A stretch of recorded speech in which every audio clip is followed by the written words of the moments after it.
El gran placer de dar la bienvenida al señor primer ministro de la República Islámica de Pakistán, a quien invito a dirigirse a la Asamblea General.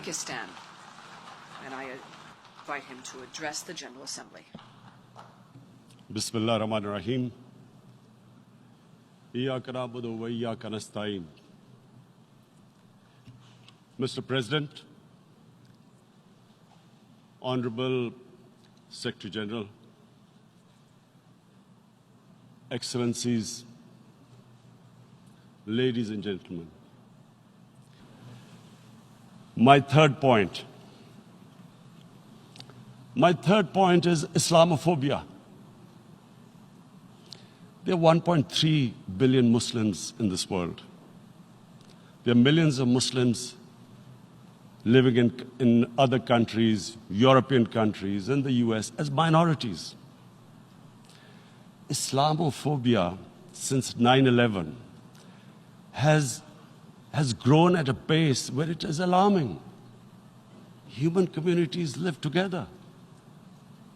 There should be understanding amongst them. But Islamophobia is creating a division.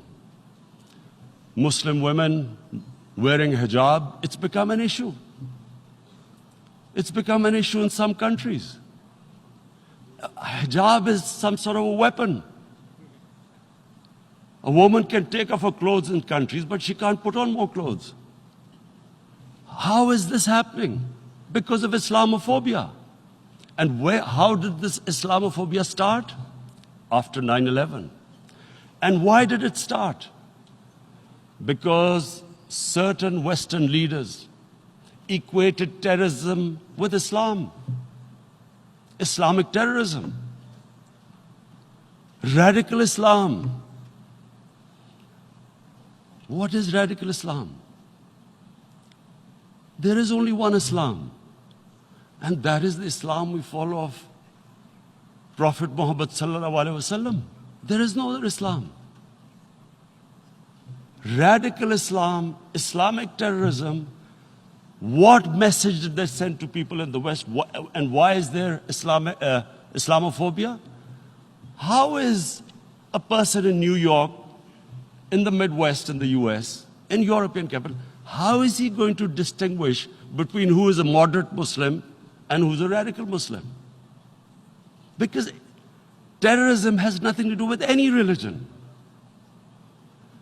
This Islamic terrorism, Islamic radicalism, and sadly used by leaders, this has been the main reason for this Islamophobia.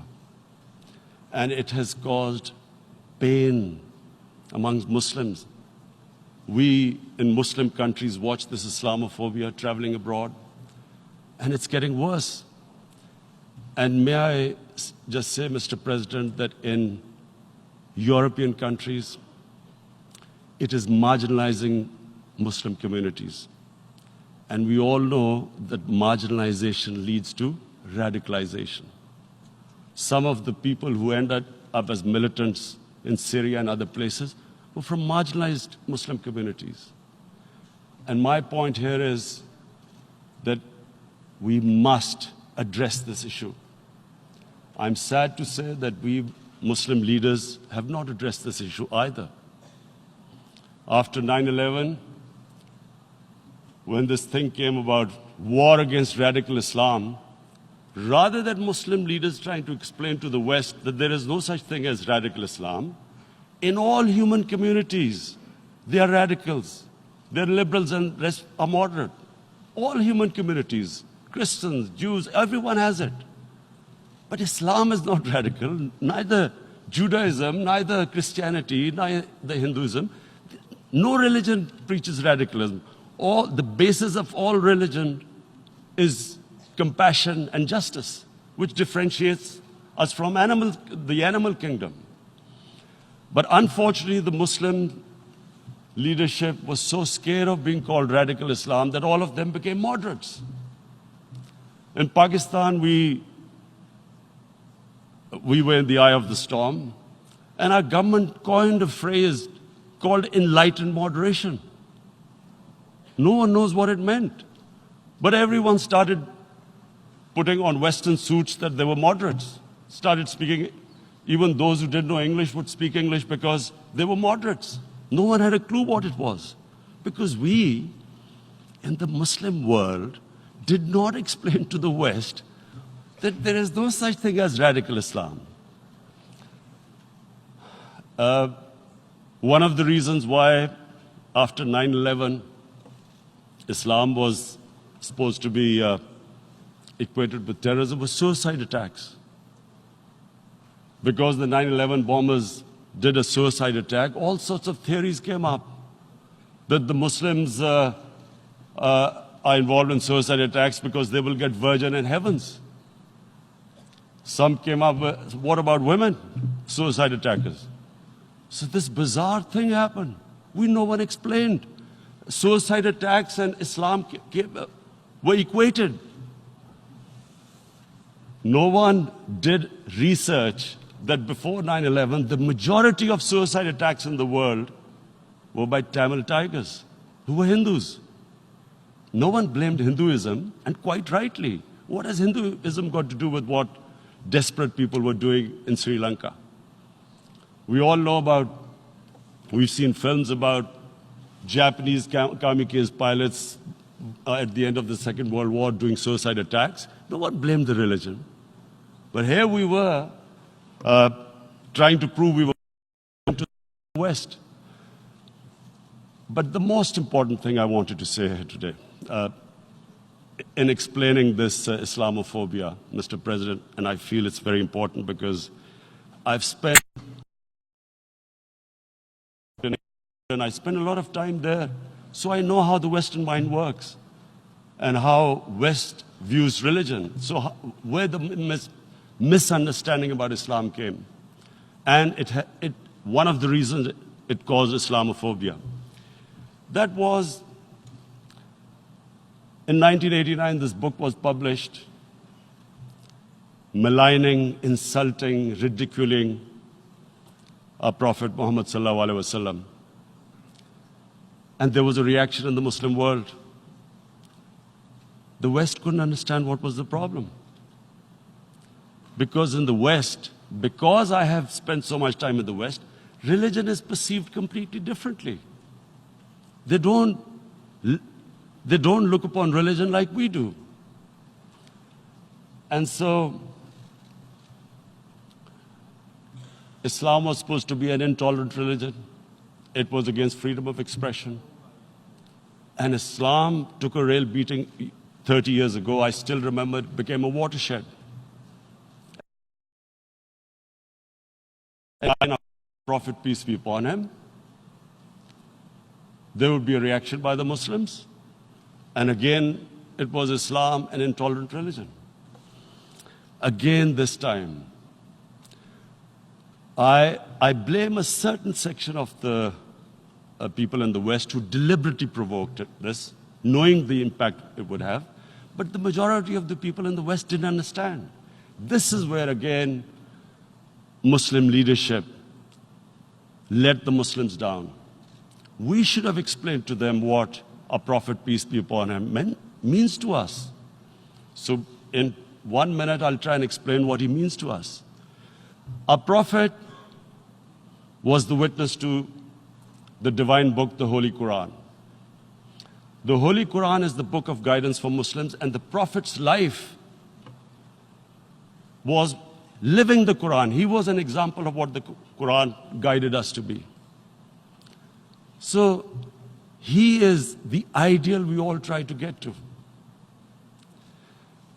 The Prophet created the state of Medina, the first state in Islam.